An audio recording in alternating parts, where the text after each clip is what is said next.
Assalamualaikum warahmatullahi wabarakatuh. Di sini saya mau menjelaskan tentang landasan filosofi dalam pengembangan kurikulum.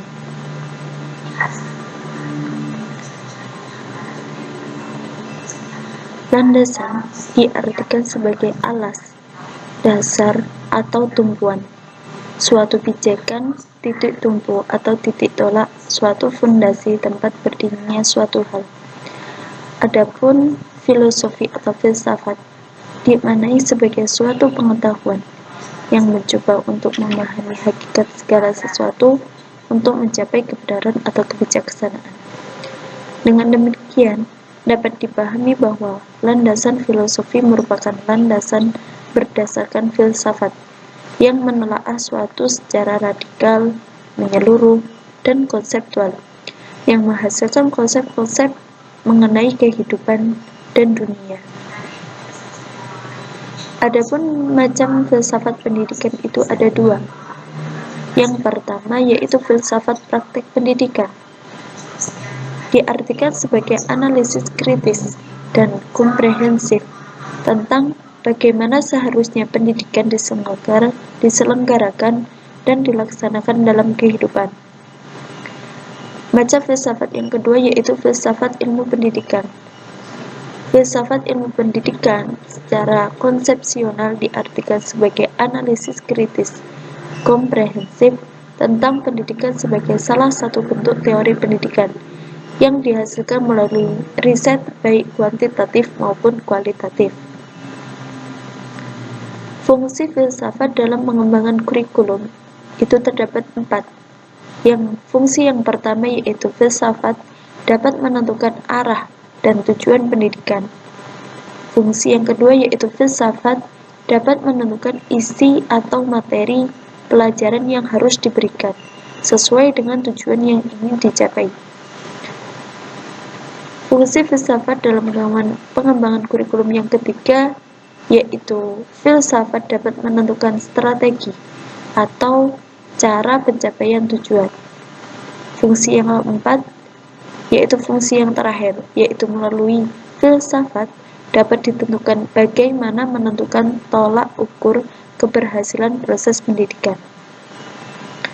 Adapun macam-macam aliran pendidikan yaitu yang pertama, filsafat pendidikan idealisme, memandang bahwa realitas akhir adalah roh, bukan materi, juga bukan fisik. Selanjutnya, filsafat pendidikan realisme merupakan filsafat yang memandang realitas secara dualitis. Yang ketiga, filsafat pendidikan materialisme berpendapat bahwa hakikat realisme adalah materi, bukan rohani, spiritual, atau supernatural. Filsafat pendidikan pragmatisme dipandang sebagai filsafat Amerika asli.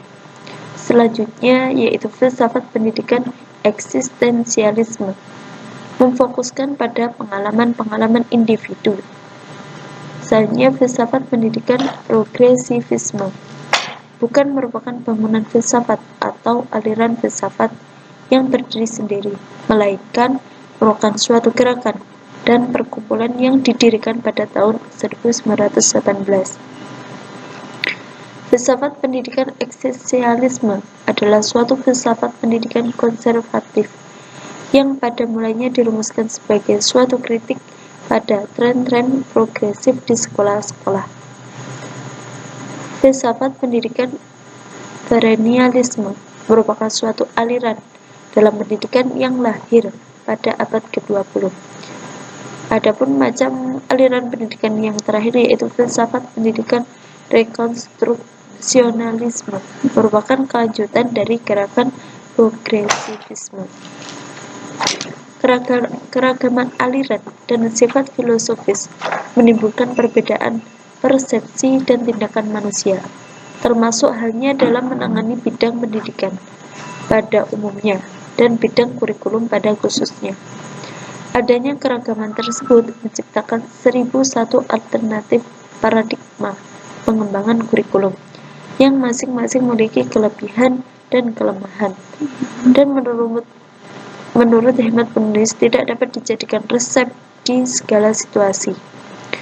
Pemahaman akan filosofi hendaknya tidak hanya oleh pengembangan kurikulum tingkat nasional, akan tetapi juga para guru sebagai pengembang kurikulum di tingkat mikro. Filosofi juga memegang peranan dalam keberhasilan pelaksanaan sebuah kurikulum baru. Adanya kejelasan filosofi pada sebuah kurikulum akan mengiring masyarakat untuk memahami tujuan dan pola-pola yang ada pada kurikulum tersebut. Sekian penjelasan dari saya. Assalamualaikum warahmatullahi wabarakatuh.